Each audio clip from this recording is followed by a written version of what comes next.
So like I said, I would try to first harmonize with power chords. Now, what does that mean? We have this visual shape that we're all used to seeing, right? We got like our first finger on the 3rd fret E string, our ring finger on the 5th fret A string. Occasionally, or depending on how you play it, the pinky will be on the 5th fret on the D string. That is simply an octave of the root note. So that's not anything different. Really what we're looking at are 2 notes, this note and this note. So since we play power chords so often on the guitar, let's start harmonizing that G major scale with power chords. The other reason why I think this is a little bit easier to start out with is that they barely change. So you have 7 notes in a G major scale or in any major scale. 6 out of those 7 notes will harmonize with the power chord shape that you're used to seeing, called a perfect 5th. So let's look at it.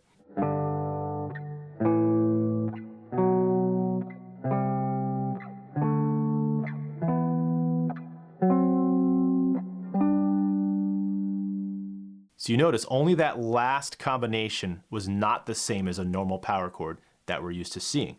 That would be a flat 5th or a diminished 5th. In order to understand this next section though, you have to probably be familiar with the multiple positions of the scale.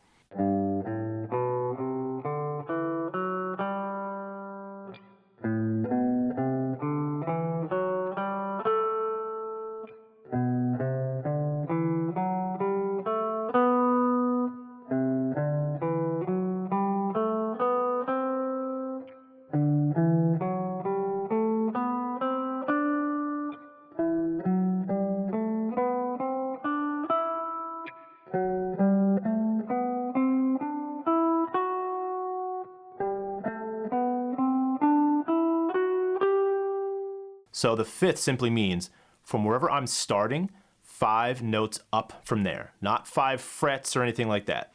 5 notes in that specific pattern that we're playing through.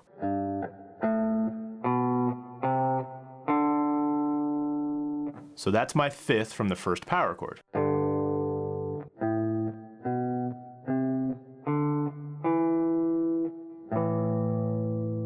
Again, that's my 5th from the second power chord.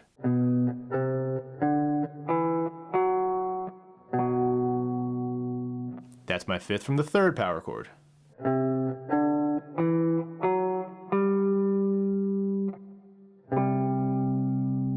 That's the 5th from the 4th.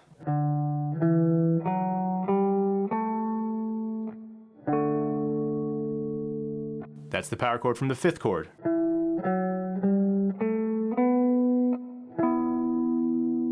That's the 5th from the 6th power chord.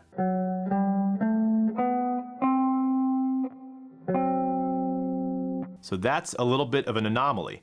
If you notice with all the other combinations, they're laid out exactly the same way. You go to the next adjacent string down and you go 2 frets over to the right.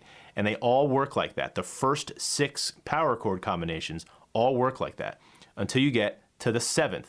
And that is just a consequence of the scale, the note combinations, and where we are in that position. I'll play it one more time. So that is the 5th note from the vantage point of F sharp in this case. It does not have that same separation or that same distance. Instead of being 2 frets apart on adjacent strings, we're only 1 fret apart on adjacent strings.